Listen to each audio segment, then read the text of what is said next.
ओम शांति। आज 8 मई 2021 के मधुर महावाक्य है और आज की मुरली बाबा की विशेष है कि कर्मातीत स्थिति को प्राप्त करने का मुख्य पुरुषार्थ क्या है। ऐसा कौन सा वायदा हमें अपने आप से करना है, किन बातों से संभाल रखनी है। बाबा ने कहा, बाबा ने बच्चों को कर्म अकर्म विकर्म की गुह्य गति समझाई है। उसको जानते हुए अब विकर्माजीत बनने का पुरुषार्थ करना है, तभी कर्मातीत बन सकेंगे। साथ ही साथ बाबा ने कहा, अभी तीनों कालों को आप सहजता से जान गए हो, त्रिकालदर्शी हो, तो माया को पहले से ही परखना है और कर्मेंद्रिय जीत बनना है। कलयुग के अंदर ये कर्मेंद्रियां ही बहुत चंचल है, धोखे में ले आती है। इसीलिए बाबा कहे अनेक प्रकार के सूक्ष्म विकर्म हो जाते हैं।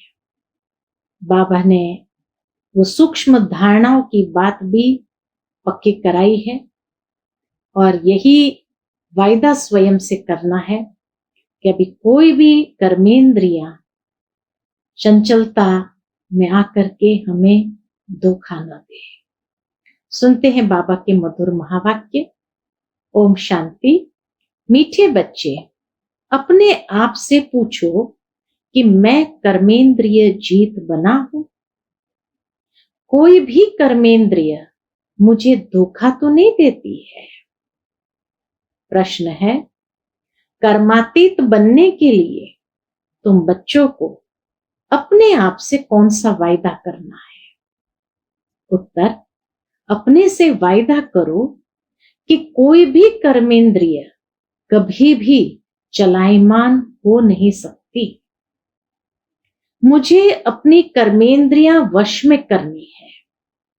बाबा ने जो भी डायरेक्शन दिए हैं उन्हें अमल में लाना ही है। बाबा कहे, मीठे बच्चे, कर्मातीत बनना है तो कोई भी कर्मेंद्रिय से विकर्म मत करो। माया बड़ी प्रबल है, आंखें धोखेबाज है, इसलिए अपनी संभाल करो। ओम शांति। बच्चे, आत्मा अभिमानी होकर बैठे हो? अपने आप से पूछो। हर एक बात अपने आप से पूछनी पड़ती है। बाप युक्ति बताते हैं कि अपने से पूछो, आत्मा अभिमानी हो बैठे हैं? बाप को याद करते हैं क्योंकि यह है तुम्हारी रूहानी सेना। उस सेना में तो हमेशा जवान ही भर्ती होते हैं।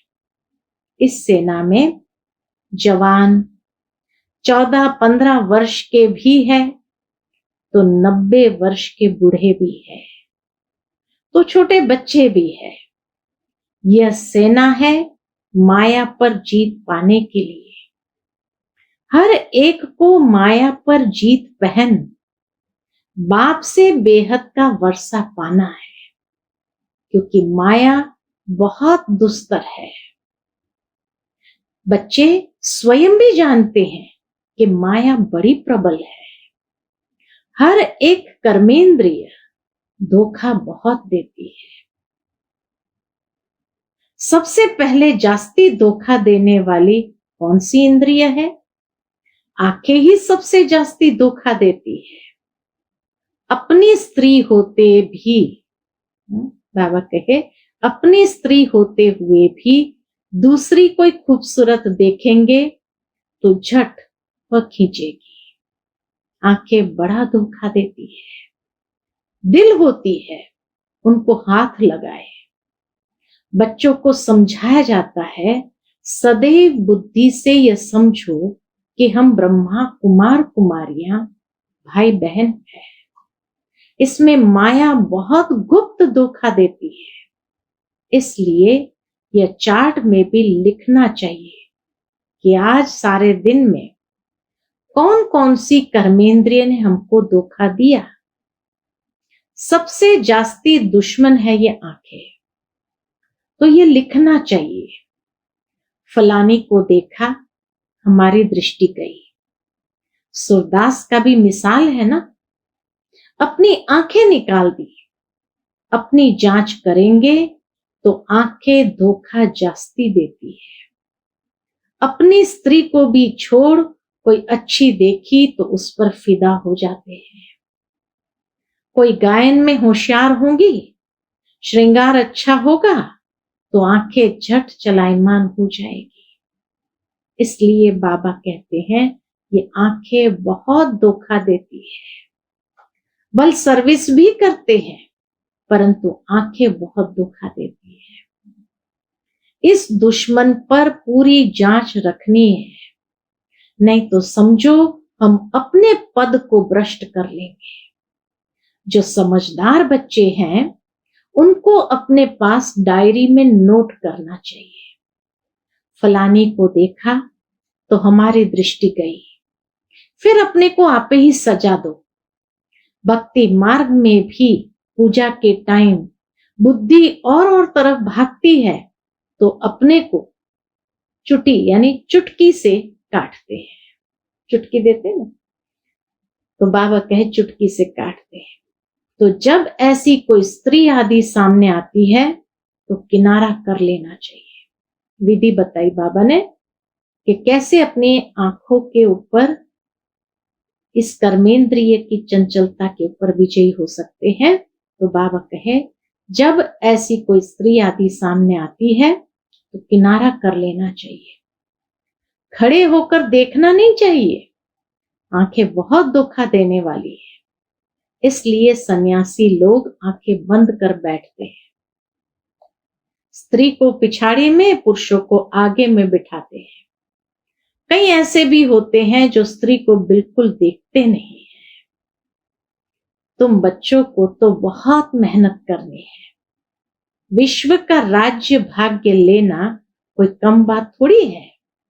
वो लोग तो करके 10, 12, 20 हजार, 1-2 लाख करोड़ इकट्ठा करेंगे और खलास हो जाएंगे।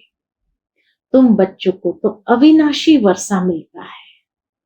इसीलिए बाबा कहे ऐसे छोटी छोटी जो गफलत है उससे अपने आप को बचाना है। तुम बच्चों को तो अविनाशी वर्षा मिलता है, सब कुछ प्राप्ति हो जाती है। ऐसी कोई चीज नहीं रहती जिसकी अप्राप्ति के लिए माथा मारना पड़े। कलयुग अंत और सतयुग आदि में रात दिन का फर्क है, यहां तो कुछ भी नहीं है। अभी तुम्हारा यह है पुरुषोत्तम संगम युग। पुरुषोत्तम अक्षर जरूर लिखना है। मनुष्य से देवता किए करत न लागी वार, कहते हैं ना। तुम अभी ब्राह्मण बने हो, मनुष्य तो बिल्कुल घोर अंधियारे में है। बहुत है जो स्वर्ग को देख न सके। बाप कहते हैं बच्चे तुम्हारा धर्म बहुत सुख देने वाला है।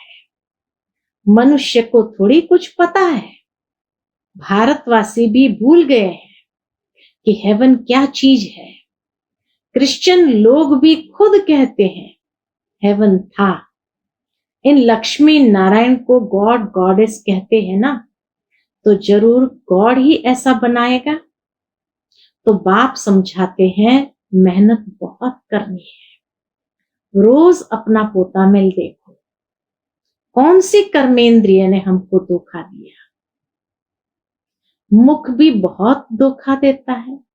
आंखों के ऊपर तो आ गया सारा विस्तार से बाबा ने आज हमारा अटेंशन खिंचवाया। अब बाबा कहे मुख भी बहुत धोखा देता है। आगे कचहरी होती थी, सब अपनी भूल बताते थे। हमने फलानी चीज छिपाकर खा ली। अच्छे अच्छे बड़े घर की बच्चियां बतला देती थी। अच्छे अच्छे बड़े घर की बच्चियां बतला देती है। ऐसे ऐसे माया वार करती है। छिपाकर खाना भी चोरी है, सो भी शिव बाबा के यज्ञ की चोरी। यह तो बहुत खराब है। कख का चोर सो लख का चोर। माया एकदम नाक से पकड़ती है। ये आदत बहुत बुरी है। बुरी आदत होगी तो हम क्या बनेंगे? स्वर्ग में जाना कोई बड़ी बात नहीं है, परंतु उसमें फिर मर्तबा भी तो है ना। स्वर्ग में तो चले जाएंगे बाबा के बने, निश्चय बुद्धि है तो, लेकिन वहां जाकर साधारण पद की प्राप्ति और अच्छे मर्तबे को पाना, इसमें ही तो मेहनत है। कहाँ राजा कहाँ प्रजा, कितना फर्क है। तो कर्मेंद्रियां भी बहुत धोखा देने वाली है, उनकी संभाल करना चाहिए। ऊंच पद पाना है तो बाप के डायरेक्शन पर पूरा चलना है। बाप डायरेक्शन देंगे, माया फिर बीच में आकर विघ्न डालेंगे। बाबा सावधान करते हैं और माया बीच में ही विघ्न डाल देती है। तो माया फिर बीच में आकर विघ्न डालेगी। बाप कहते हैं भूलो मत, नहीं तो अंत में बहुत पछताएंगे। नापास होने का फिर साक्षात्कार भी होगा। अभी तुम कहते हो हम नर से नारायण बनेंगे, परंतु अपने से पूछो, अपना पोता मिल निकालो। बहुत है जो मुश्किल समझकर अमल में लाते हैं, परंतु बाबा कहते हैं इससे तुम्हारी उन्नति बहुत होगी। सारे दिन का पोता मिल निकालना चाहिए। यह आंखें बहुत धोखा देती है। कोई को देखेंगे तो ख्याल आएगा यह तो बहुत अच्छी है, फिर बात करेंगे। दिल होगी उनको कुछ सौगात दूं, यह खिलाऊं, वही चिंतन चलता रहेगा। बच्चे समझते हैं इसमें मेहनत बहुत बड़ी है। कर्मेंद्रियां बहुत धोखा देती है। रावण राज्य है ना, बाप कहते हैं वहां चिंता की कोई बात नहीं होती है, क्योंकि रावण राज्य ही नहीं, चिंता की बात ही नहीं। वहां भी चिंता हो तो फिर नरक और स्वर्ग में फर्क ही क्या रहे। तुम बच्चे बहुत बहुत ऊंच पद पाने के लिए भगवान से पढ़ते हो। बाप समझाते हैं माया निंदा कराती है। तुमने अपकार किया, मैं उपकार करता हूं। बच्चे तुम अगर कुदृष्टि रखेंगे तो अपना ही नुकसान करेंगे। बहुत बड़ी मंजिल है, इसलिए बाबा कहते हैं अपना पोता मिल देखो। कोई विकर्म तो नहीं किया, किसको धोखा तो नहीं दिया। अब विकर्मा जीत बनना है। विकर्मा जीत के संबंध का किसको पता नहीं है सिवाय तुम बच्चों के। बाप ने समझाया है विकर्मा जीत को 5000 वर्ष हुए। विकर्मा जीत को 5000 वर्ष हुए। फिर विकर्म करते हैं तो वाम मार्ग में आ जाते हैं, वापस से विकर्म करते हुए वाम मार्ग में आ जाते हैं। कर्म अकर्म विकर्म अक्षर तो है ना। माया के राज्य में मनुष्य जो भी कर्म करते हैं वह विकर्म ही बनता है। सतयुग में विकार होते नहीं, तो विकर्म भी कोई बनता नहीं। विकार ही नहीं तो विकर्म भी कोई बनता नहीं। यह भी तुम जानते हो, क्योंकि तुमको ज्ञान का तीसरा नेत्र मिला है। तुम त्रिनेत्री बने हो, तो त्रिकालदर्शी त्रिनेत्री बनाने वाला है बाप। तुम आस्तिक बने हो तब त्रिकालदर्शी बने हो। पहले तो आस्तिक बने, अर्थात बाप जो है जैसा है वैसे उसको समझा, तब फिर त्रिकालदर्शी बने हो। सारे ड्रामा का राज बुद्धि में है। मूल वतन, सूक्ष्म वतन, स्थूल वतन, 84 का चक्र, फिर और धर्म वृद्धि को पाते हैं। वह कोई सदगति नहीं कर सकते, उनको गुरु भी नहीं कह सकते हैं। सर्व की सदगति करने वाला एक ही बाप है। अभी सबकी सदगति होनी है। वह धर्म स्थापक कहे जाते हैं, गुरु नहीं। धर्म स्थापक धर्म स्थापन करने के निमित्त बने हैं, बाकी सदगति थोड़ी करते हैं। वो तो ऊपर से नीचे आत्माओं को लाने के निमित्त बने हैं, ले जाने के लिए निमित्त नहीं है। उनको याद करने से कोई सदगति नहीं हो सकती, विकर्म विनाश नहीं हो सकती, वह सब है भक्ति। तो बाप समझाते हैं माया बड़ी दुस्तर है, इस पर ही लड़ाई होती है। तुम हो शिव शक्ति पांडव सेना, तुम सब पंडे हो, शांति धाम सुखधाम का रास्ता बताते हो। हम पंडे हैं, शांति धाम सुखधाम का रास्ता बताते हो। गाइड्स तुम हो, कहते हो बाप को याद करो तो विकर्म विनाश होंगे। और फिर दूसरे तरफ अगर कोई पाप कर्म करेंगे तो 100 गुना पाप लग जाएगा। जितना हो सके कोई विकर्म नहीं करना चाहिए। कर्मेंद्रियां धोखा बहुत देती है, बाप हर एक की चलन से समझ जाते हैं। बच्चों को माया के तूफान आते हैं, स्त्री पुरुष समझने से ही तूफान आते हैं, स्त्री पुरुष समझने से ही तूफान आते हैं। तो इन आंखों पर कितना कब्जा यानी अधिकार रखना चाहिए। हम तो शिव बाबा के बच्चे हैं, बाप से अंजाम कर राखी भी बांधते, फिर भी माया धोखा दे देती है, फिर छूट नहीं सकते हैं। कर्मेंद्रियां जब वश हो तब कर्मातीत अवस्था हो सके। कर्मेंद्रियां जब वश हो तब कर्मातीत अवस्था हो सके। ये आज की मुख्य अंडरलाइन की पॉइंट है।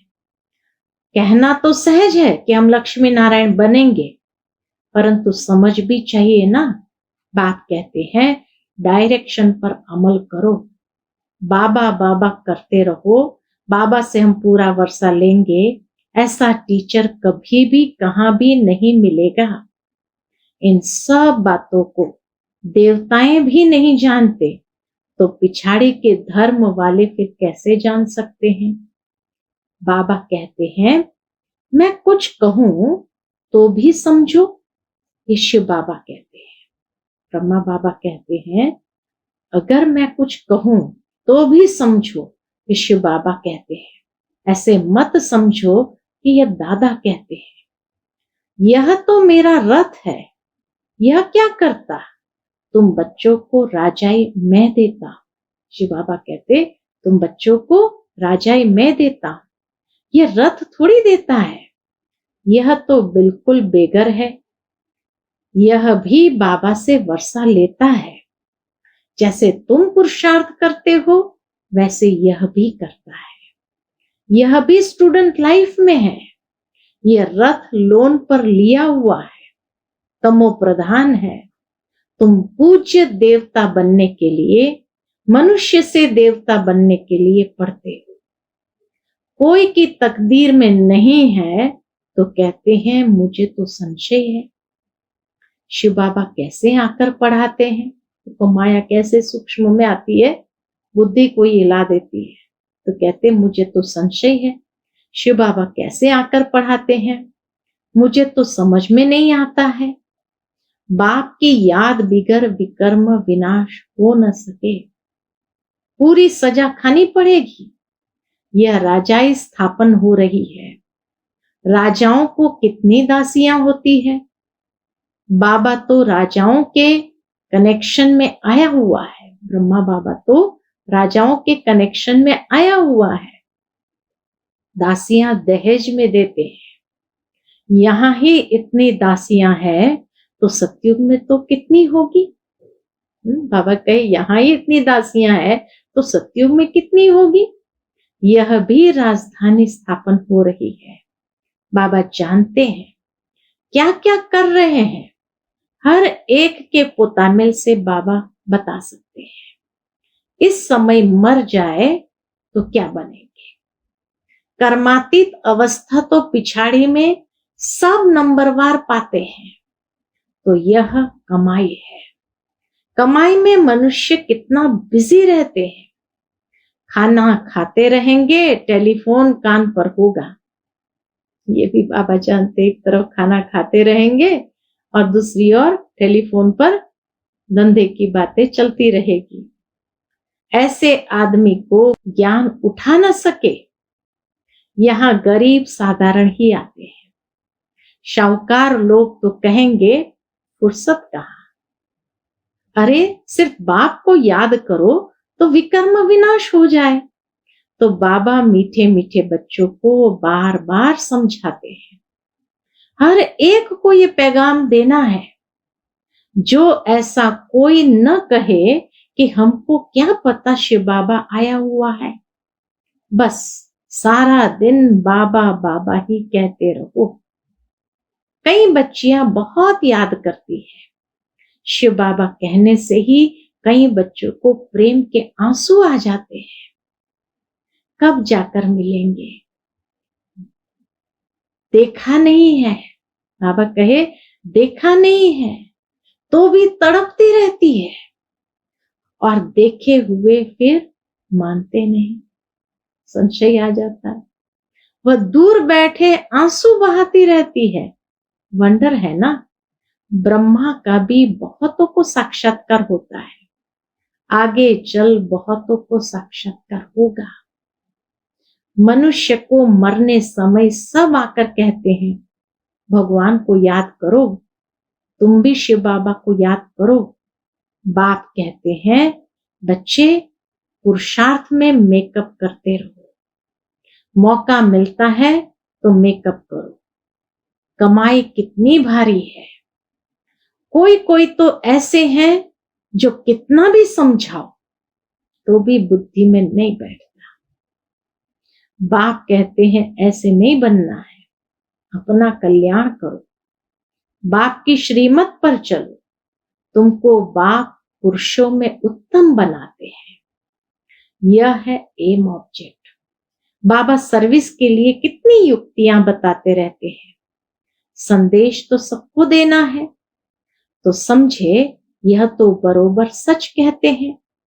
इस लड़ाई से ही खास भारत में, आम सारे विश्व में सुख शांति होती है। ऐसे ऐसे पर्चे सभी भाषाओं में छपाने पड़े। भारत कितना बड़ा है, हर एक को पता होना चाहिए। जो ऐसे कोई न कहे कि हमको पता ही नहीं पड़ा, तुम कहेंगे अरे एरोप्लेन से पर्चे गिराए, अखबार में डाला, तुम जागे नहीं। यह भी दिखाया हुआ है। इतना कोशिश किया लेकिन ऐसी कुंभकर्ण की नींद, तो यह भी दिखाया है शास्त्र में कि कुंभकर्ण की नींद कैसी होती है, यह भी दिखाया हुआ है। अच्छा, मीठे मीठे सिकिलते बच्चों प्रति माता पिता बाप दादा का याद प्यार और गुड मॉर्निंग। रूहानी बाप की रूहानी बच्चों को नमस्ते। हम सब रूहानी बच्चों की रूहानी माता पिता बाप दादा को याद प्यार, गुड मॉर्निंग और नमस्ते नमस्ते। शुक्रिया बाबा, शुक्रिया। आज की मुरली से धारणा के लिए मुख्य सार। पहली पॉइंट, स्वयं में जो भी बुरी आदतें हैं उनकी जांच कर उन्हें निकालने के लिए मेहनत करनी है। अपना सच्चा सच्चा को तामिल रखना है, बाप के डायरेक्शन पर चलना है। दूसरी पॉइंट, ऐसा कोई कर्म नहीं करना है जिससे बाप का नाम बदनाम हो। अपनी उन्नति का ख्याल रखना है, जरा भी कुदृष्टि नहीं रखनी है। आज का बाबा का मधुर वरदान है, देह अभिमान के त्याग द्वारा श्रेष्ठ भाग्य बनाने वाले सर्व सिद्धि स्वरूप भव। देह अभिमान के त्याग द्वारा श्रेष्ठ भाग्य बनाने वाले सर्व सिद्धि स्वरूप भव। देह अभिमान का त्याग करने अर्थात देही अभिमानी बनने से बाप के सर्व संबंध का, सर्व शक्तियों का अनुभव होता है। यह अनुभव ही संगम युग का सर्वश्रेष्ठ भाग्य है। विधाता द्वारा मिली हुई इस विधि को अपनाने से वृद्धि भी होगी और सर्व सिद्धियां भी प्राप्त होगी। देहधारी के संबंध व स्नेह में तो अपना ताज, तख्त और अपना असली स्वरूप सब छोड़ दिया। देहधारी के संबंध व स्नेह में तो अपना ताज, तख्त व अपना असली स्वरूप सब छोड़ दिया। तो क्या बाप के स्नेह में, पूछते बाबा, तो क्या बाप के स्नेह में देह अभिमान का त्याग नहीं कर सकते? इसी एक त्याग से सर्व भाग्य प्राप्त हो जाएगा। आज का स्लोगन है, क्रोध मुक्त बनना है तो स्वार्थ के बजाय निस्वार्थ बनो, इच्छाओं के रूप का परिवर्तन करो। क्रोध मुक्त बनना है तो स्वार्थ के बजाय निस्वार्थ बनो, इच्छाओं के रूप का परिवर्तन करो।